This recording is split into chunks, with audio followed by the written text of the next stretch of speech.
The Conservatives, the Bloc, and the NDP are all calling for a public inquiry into alleged Chinese government meddling in Canadian elections. A House committee even passed a motion last night calling for such an inquiry. But the Prime Minister doesn't share that view. When asked about a public inquiry, Justin Trudeau suggests the investigations already underway are sufficient. Marco Mendicino is Minister of Public Safety. He's in Toronto. Minister Mendicino, thanks for joining me. Thanks for having me. So over the course of the last 2 weeks, former senior public servants and intelligence officials have urged the government to be more transparent. And now the three opposition parties want a public inquiry. So why aren't we doing that? Well, first, I would say this is a government that has raised the bar of transparency when it comes to the work of combating foreign interference. We created the National Security Intelligence Committee of Parliamentarians. We created the National Security Intelligence Review Agency. As we speak, and as you pointed out, there have been the top public servants who are implicated in the area of national security who are testifying before a parliamentary committee for all to see. We created the two site panels, which is made up of independent, nonpartisan professional public servants. So there's a tremendous body of evidence and information that is before all the public to see, and they can be reassured, thanks to the report that was issued just a few days ago, that the 2021 federal election was free and fair. We'll take the lessons and recommendations going forward so that we can reinforce confidence in our institutions. That is the very central focus of our work. But despite all of that, Minister, and I appreciate that you have done these things and they are significant steps, there is still a lot of doubt and a lot of questions, and serious nonpartisan Canadians are calling for the public inquiry. So in spite of everything you've done, this concern lingers. So what is stopping you from taking this next step? I mean, CSIS was created because of a public inquiry where national security provisions were put in place. Why not just take that next step and get it done? Well, in addition to the vehicles that drive transparency that I've already articulated, and you yourself have pointed out in the question, I would point out that regardless of the forum or the process that we use, that they will always be guided and governed by well-established principles when it comes to safeguarding information that touches on national security. And for good reason, David. We need to protect the people who work in the space of national security, particularly human sources. We need to protect the techniques and the technology that we use to ensure that we do the work of national security with tremendous integrity. That is true regardless of the forum. But nevertheless, we are being upfront with Canadians. There's now a report for all of us to digest, including with some important recommendations. We're going to work closely with the public service to implement those recommendations so that Canadians can be sure that they and they alone are the ones that determine our elections. That has to be the focus of our work, and it is. Perhaps public inquiry isn't the right phrasing, right? Because I do appreciate the national security considerations, but an independent inquiry, I would argue, is what a lot of people are really looking for. Someone who isn't a senior public servant, not disparaging them at all, but they are at pleasure appointments. They can be dismissed or promoted by the Prime Minister, and also the committees that exist with MPs have partisan interests baked into them. So I wonder, all of the institutions that exist right now, it amounts to a trust us to some Canadians. I mean, shouldn't we go beyond that blanket assessment on reports where you can't actually get someone who is completely independent from government rendering a verdict? I think Canadians can have a tremendous degree of trust in the site panel. We're talking about the most top civil servants that serve in the government for the purposes of protecting our institutions, including our elections. They've been given the important parameters that they need. They have been given a robust mandate to examine the circumstances around some of the allegations involving foreign interference. And they've now produced a very thoughtful, well-considered report, including recommendations. That is work that was done free and clear of any partisanship. That is one of the reasons why I think Canadians can be reassured by the quality and the substantive nature of the work. And now we'll work closely with them, as well as with parliamentarians. I would just add one last word on this, David. The National Security Committee of Intelligence that is made up of parliamentarians from all of the parties in the chamber, all of the major parties in the chamber, including senators, is there to show that we can work and should work together across partisan lines, because this issue transcends them. And so I think Canadians can be assured that those vehicles, those instruments are there so that we can be upfront with them as we take on this work together. Okay, you've mentioned NSICOP, as it's called, the National Security and Intelligence Committee of Parliamentarians. The Prime Minister has said this too, that this is an appropriate forum to deal with this particular issue. But last year, that committee asked your government to respond to 5 years' worth of recommendations made in 7 separate reviews. That they had put out the reviews with the recommendations and gotten no response from government. So given that track record, why should we see this as the right place to deal with this? Well, I think you're right to underline the urgency with which we need to study and implement some of those recommendations. I can assure you that is work that we take very seriously right across the whole of government. We work with agencies within my portfolio, as do other colleagues, including my colleague, Minister LeBlanc, with whom I do the work around protecting democratic institutions.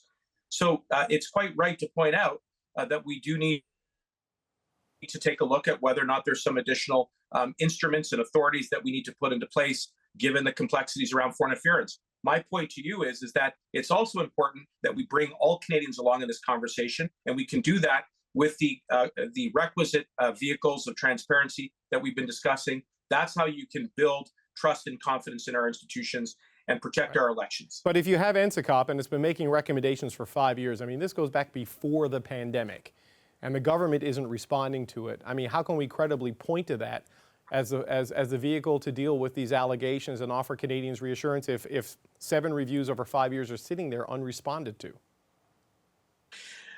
Because I'm confident in the quality of the work that is being done by the NSICOP, that is chaired by David McGuinty, a parliamentarian with extensive experience. And I can assure you that we, along with other colleagues in government, are studying and looking forward to implementing the recommendations that will best serve the protection of our institutions against foreign interference. As you point out, there are some very concrete examples there, including references to a HASA coordinator and others for the benefit of your viewers, taking action against hostile actors and the like. We are indeed studying these options with a lot of detail, a lot of care, and a lot of attention, but we also need to be sure that as we look at expanding the toolkit, that we bring all Canadians along, and that is precisely our commitment. Right, so last year, just to touch on one of the recommendations, I think you may have just referenced this, the committee recommended that your government develop a comprehensive strategy to counter foreign interference, and that it be supported through the appointment of some sort of a national coordinator. Where are you on that? Is this something you're going to do? It's one of the ones we're looking at very closely. There's also been mention, of course, of the Foreign Agent Registry. There are definitely tools that we are not only studying, but actively considering, but we have to make sure, again, that we bring folks along with that. But I just want to, again, assure Canadians that in the meantime, that we've been taking concrete action to deal with the evolving threat of foreign interference. That's why we passed Bill C-59 in 2019, giving CSIS additional threat reduction measures. That's why we passed Bill C-76 to crack down on foreign funding, which could be used to alter or influence in elections. We take this issue very seriously, but we're also, as we put those tools into place, putting in place the same additional vehicles, I beg your pardon, to raise the bar on transparency. And that's why we're having a very robust conversation right now, and we will continue to. What do you mean bring people along, though, Minister? I mean, the advocacy for a foreign registry is pretty loud and pretty clear. I think support for a national coordinator to push back against foreign interference is not a tough sell in this current environment. I mean, what is it you mean by bring people along? It's a good question. And look, as somebody who's worked in the criminal justice system and in partnership with national security agencies, it's very important that Canadians can be sure that the new authorities that we provide them are also carefully calibrated to be respectful of the Charter, to respect people's privacy, to make sure that every right and value is protected under the Charter. And every time we take a look at those authorities, we've got to be thoughtful about it. We hear from groups that represent civil rights and those other many communities who, again, need to be included as part of this conversation. We can't just steamroll ahead with a blueprint. We have to be sure that we are, again, very inclusive in the discussion around the creation of new authorities. And this is a government that has a track record of listening. This is a government that has a track record of engaging and we will continue to do so, especially when it comes to creating new authorities that may implicate national security. Okay, one of those new authorities that you've been talking about is the Foreign Agent Registry. The head of CSIS said at committee yesterday that this would be a very useful tool for CSIS to have. The U.S. has had one since 1938. Australia has had one since 2018. Why doesn't Canada have one in 2023? Well, again, as you've heard, and the Prime Minister as well has said, we are actively considering that tool. I mean, the point of that is to ensure that there's transparency around those individuals who may be engaged in legitimate foreign activities here on Canadian soil. And as we continue to examine that option, we're going to be consulting broadly with parliamentarians, as well as with other partners and stakeholders and all Canadians in this discussion.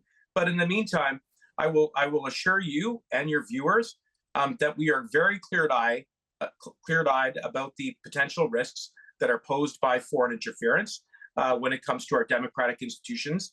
That's why we leverage those tools, and that's why we put in place the site panels. That's why we have the other agencies and bodies that are there to ensure that there's transparency and accountability. And that's why Canadians can be sure that the 2021 election was indeed free and fair.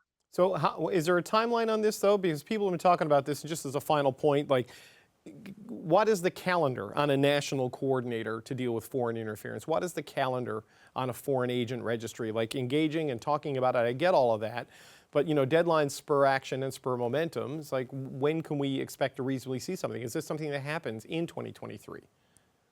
I understand why you're pressing for a timeline. I just will assure you that this is work that we are actively pursuing, and that as soon as we can have something to announce, David, we'll come back on your show. We'll share the news with you and everybody else. But in the meantime, it's important that we undertake a thoughtful discussion about foreign interference, protecting our democratic institutions. We now have the benefit of a report that validated that the 2021 election was free and fair, and we will take the recommendations, study them with parliamentarians. This is not a partisan issue. We need to be working together on this so that Canadians can be assured that they and they alone are the ones that determine the outcomes of the elections, and that's something that we are very much focused on. Okay, do you have a date when we should schedule the return appearance to talk about the Foreign Agent Registry, or is that a wait and see too? We'll let you know as soon as we can, David. Take care. All right, Minister, thanks for your time. Intelligence officials were in the hot seat of Parliament this week, grilled over foreign interference in Canadian elections. Among the takeaways, Canadian security agents track and share information on suspected interference, but that doesn't always lead to criminal charges. The notion of using intelligence to pursue law enforcement matters continues to be a challenge that, you know, a number of organizations are actively working on. But we do have robust processes with the RCMP and with other law enforcement and investigative bodies. Has CSIS shared any of this information regarding election interference with you? If it falls into the criminal space, the RCMP would investigate. And you're not investigating? We're not investigating any elements from the 2019 or the 2021 elections. We did not receive any actionable intelligence that would warrant us to initiate a criminal investigation. Okay, so that raised some eyebrows and had people wondering, are changes needed to help law enforcement better counter election meddling? I want to bring in former Deputy RCMP Commissioner Pierre-Yves Bourduas. PY, always good to have you here. You know, a lot of people were surprised to hear there's been attempted election meddling. Everybody knows it's happening. They have a clear eye of what's going on, but no charges have been laid. So what do we need to know about how Canada's security agencies deal with this issue?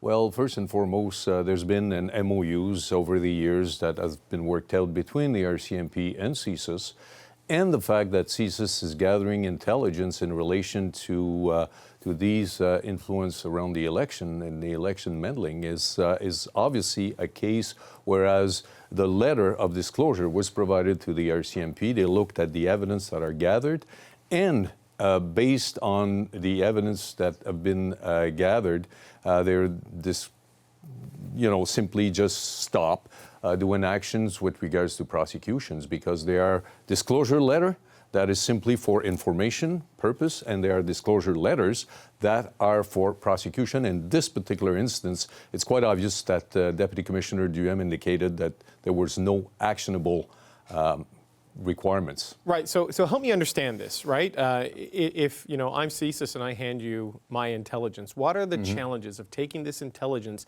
and then turning it into evidence? Because clearly there's a signal of wrongdoing here. How do you get it to the point where you can pursue criminal action? Well, when you get this information, then you have to look at, for instance, with the RCMP, their mandate being that to gather enough evidence to present to a prosecutor in order to be able to proceed in front of the court. If the intel that you provide to the RCMP is not sufficient, therefore the RCMP will simply look at this, and it might be part of a puzzle or might not be. In this particular instance, it's quite evident that the intel gathered was not sufficient to move ahead with a full-blown investigation and ostensibly, potentially, prosecution. So how should Canadians look at this, and how should we reconcile this? Like, given the reporting we've seen, the headlines we've seen, but this lack of, I don't want to say a lack of total action, but a lack of obvious public action by law enforcement or whatever to deal with this. So how seriously, how do we even assess the weight of what we're seeing in public right now? Well, you've just said it in public. There's a lot of discussion when we look at intel, and there are points to consider with regards to who provided the information,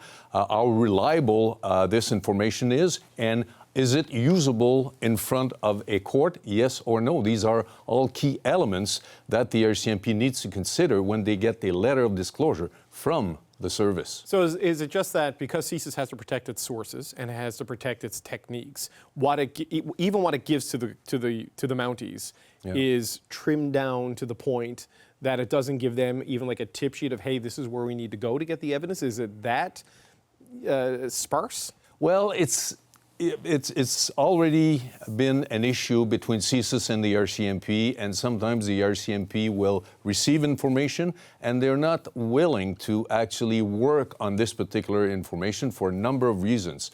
You've just mentioned sources, the way the evidence was gathered by the service, and so on and so forth. And maybe the RCMP have ongoing investigations and they would rather avoid getting CSIS involved because we all know that they're under specific mandates and it's strictly national security. They are not police officer, so therefore the RCMP is at times reluctant to use this type of information. So how do we get a handle on this? I mean, this is a pretty central problem, right? The integrity of Canadians' elections, the confidence crisis, the political drama that is unfolding, and we're cautioned, don't take intelligence at face value, but then police can't act on it or won't act on it. How do we grapple with foreign meddling in elections if we can't get to the point where criminal charges are an outcome? Well, interestingly enough, there's a review committee that tabled a report to the Public Safety Minister in November of 2021, highlighting exactly that point, whereas the RCMP and CSIS needs to work hand in glove in order to ensure that exactly this, like information that is gathered, get traction on the prosecution side with the RCMP, gathering sufficient evidence to present to the court. But again, it's a murky world. It's a gray zone that the RCMP and CSIS needs to be able to operate in. Do they need an agency that overlaps them, or a team that overlaps the two worlds, or is it legislative changes? Is it structural changes? Because I don't have a crystal ball, but I think we're going to be dealing with this in future elections. Well, I was about cultural changes because I've been in the RCMP for a number of years, and I'm still in regular contacts with investigators. And by and large, RCMP and CSIS try to work together, but given their separate mandate, at times it's rather challenging. So do we need some sort of like central coordinating agency? Do we need things like a foreign agent registry to help more clearly define who is in this country for what purpose? I mean, these are all in the conversation right now. From a law enforcement perspective, is that where it needs to go? And that it would be a great first step, because then if there's a clear violations, for instance, with regards to this registry, then the RCMP would be able to take action and gather the evidence in order to prosecute any violators. So that would be the mechanism, that if someone was found to do something that, even if you couldn't get them on an election law violation, the fact that they were taking these actions without necessarily registering as an agent, that becomes the criminal offense you can get them on. Correct. And the RCMP then would get involved without necessarily involving CSIS, because there's a clear violation of a law that... It's a criminal act. Exactly. So, you know, I think the U.S. has had one of these since the 1930s. Australia had one since 2018, I believe it is. Yes. Minister Mendicino told me earlier in the show they're looking at it. Mm-hmm. What do you think the impediment is if it is this useful, and given the polarizing world we're in between democracies and autocracy? Correct. This feels like a thing.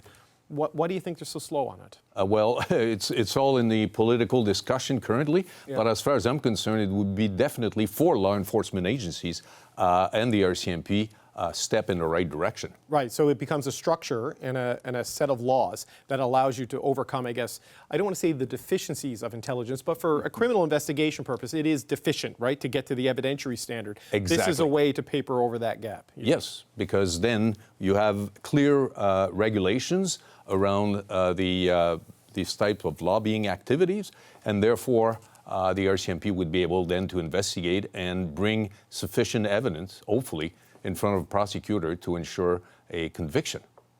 How surprised are you by what we've been talking about, reading about, and hearing about over the last 2 weeks about this level of meddling? Not surprised at all, because you look at, historically speaking, within our country and China, writ large, what's happening in the United States, for instance, and in other countries around the world, I am not surprised the least bit. What I'm surprised, though, is the lack of action currently with regards to legislation that would prevent these types of activity to take place. So therefore, to provide sufficient tool to law enforcement agencies in order to be able to put a stop to some of these, in my opinion, illegal activities. Right, the election integrity committees and stuff serve one purpose, but Correct. they don't serve this particular purpose. That's what you're talking about there. Exactly, Okay. from a law enforcement perspective. Gotcha.